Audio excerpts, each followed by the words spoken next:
नमस्कार, बहुत स्वागत है आपका। आप देख रहे हैं गणपति धर्मा सन्मार्ग। शुक्र का राशि परिवर्तन होने जा रहा है। शुक्र कन्या राशि में गोचर करेंगे और कन्या राशि में पहले से केतु विराजमान है। 25 अगस्त को जब शुक्र कन्या राशि में आएंगे तब शुक्र कन्या राशि में नीच के होंगे। अगर हम ज्योतिष की माने तो सभी ग्रहों की उच्च और नीच की स्थिति राशियां बताती हैं, लेकिन शुक्र का कन्या राशि में आना और साथ में केतु का साथ मिलना, वैसे तो शुक्र जीवन में ऐश्वर्य, रोमांस, धन धान्य, वैवाहिक सुख, वाहन सुख, भूमि सुख, भवन सुख सब देने वाला है, पर कन्या में आने के बाद वो 18 सितंबर तक कन्या में ही रहेंगे। शुक्र नीच राशि में आ रहे हैं, तो ऐसे में आपके ऊपर इसका क्या प्रभाव पड़ेगा, क्योंकि 9 ग्रहों में शुक्र को प्रेम का, धन दौलत का, विलासिता का, ऐश्वर्य का, स्त्री सुख का, वाहन का सुख का कारक माना गया है। शुक्र हमें भौतिक सुख भी देता है। शुक्र को वीनस कहते हैं, वीनस जो सौंदर्य की देवी है। अब यहाँ प्रेम रोमांस के साथ जो 25 अगस्त से 18 सितंबर तक का वक्त है, जब केतु के साथ शुक्र की युति होगी, तो ये भ्रम देगा। भ्रम के कारण व्यक्ति सोचने समझने की शक्ति खो देता है। घटनाएं जो वास्तविक है या अवास्तविक वो देख नहीं पाता।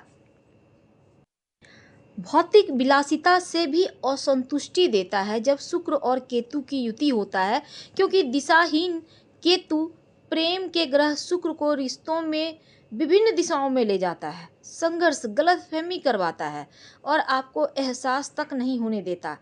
यानी रिश्तों में भ्रम, अहंकार, झगड़े, लड़ाई देता है ये युति। भ्रम और माया का ग्रह केतु, भौतिक सुख के ग्रह शुक्र। तो शुक्र केतु योग वृश्चिक राशि के लिए एकादश भाव में शुक्र आ रहे हैं और यहाँ पर केतु बैठे हैं। तो शुक्र केतु की ये स्थिति, केतु पुण्य फलों का उदय करते हैं, लेकिन शुक्र कई बार लाभ के साथ व्यक्ति को हानि देने की अवस्था में आ जाते हैं। अब देखिए, इस समय लालच से बचना होगा, क्योंकि यहाँ पर प्रॉफिट तो होती है कार्यों से। कहीं इन्वेस्ट करके रखे हैं तो वहाँ से ऑफर भी मिलेंगे, लगेगा सब कुछ एकदम बढ़िया से चल रहा है और निर्णय फटाफट ले लेंगे, लेकिन ऐसा ना करें। संभाल कर चलिए, खुद को संभालिए।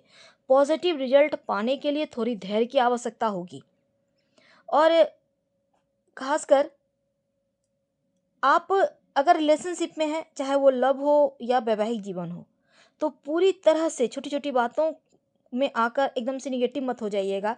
छोटी छोटी बातों को इग्नोर करें, प्रेम को प्रेम रहने दें। जब आप प्रेम में होते हैं तो चीज़ों को एकदम से छोटी छोटी चीज़ों को इग्नोर करते हैं, अच्छी अच्छी चीज़ों में हंसते हैं, मुस्कुराते हैं। बिल्कुल वैसा ही करना है, तब जाकर, नहीं तो छोटी सी गलतफहमी बड़ा टेंशन का कारण बनेगा, क्योंकि यहाँ पर शनि की ढैया भी चल रही है। तो इस पीरियड में आपको रिश्तों को बहुत संभालना है, गलतफहमी वगैरह ना हो इसका ध्यान रखें, और लोगों की कही सुनी बातों में तो आना ही नहीं है।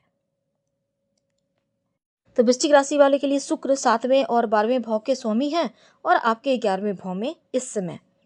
तो आपको कुछ अच्छे दोस्त मिलेंगे, भाग्य में वृद्धि भी होगा, कार्य क्षेत्र में संतुष्टि थोड़ा कम रहेगा। आप चाहेंगे जॉब बदल के दूसरे जॉब में चले जाएं। जो व्यापारी हैं, पार्टनरशिप में काम करते हैं, तो यहाँ पर ठीक है। जीवन साथी के साथ तालमेल बनाकर चले, मीठी मीठी बातें करें, अच्छी अच्छी बातें करें। और इस समय स्वास्थ्य के मामलों में, जैसे आपका रोग प्रतिरोधक क्षमता थोड़ी कमजोर हो सकती है, एलर्जी की समस्या आपको परेशान कर सकती है, तो इनसे आपको बचना होगा। सकारात्मक प्रभाव, अचानक से धन प्राप्ति का योग बनेगा इस पीरियड में। और दूसरा, शुक्र का ये गोचर आपके लिए धन धान्य से जुड़ी थोड़ी सी समस्या भी देगा। खासकर अगर पार्टनरशिप में कोई काम कर रहे हैं, उसमें समस्या आ सकती है, इसका ख्याल रखिएगा। हालांकि अगर तालमेल बनाकर चलेंगे तो ठीक है। शेयर मार्केट में धन इन्वेस्ट करके रखा है, तब नजरें बनाए रखें, हानि हो सकता है। और किसी की बातें में आकर कहीं भी धन इन्वेस्ट ना करें, ना ही किसी को इस पीरियड में उधार दें, नहीं तो वो डूबना पक्का है, पैसा फंसेगा, आपको लॉस होगा। तो ये चीज़ें हो सकती है, इसलिए पहले से सतर्क रहने की आवश्यकता है। नई डील मिलने की हालांकि संभावना है, लेकिन सोच समझ कर आगे बढ़ें। जो युवा वर्ग है, जो लोग जॉब करते हैं, उनके सपने आने वाले दिनों में पूरे होंगे, लेकिन थोड़ा और मेहनत करें, प्रयास तेज कर दें। धन्यवाद।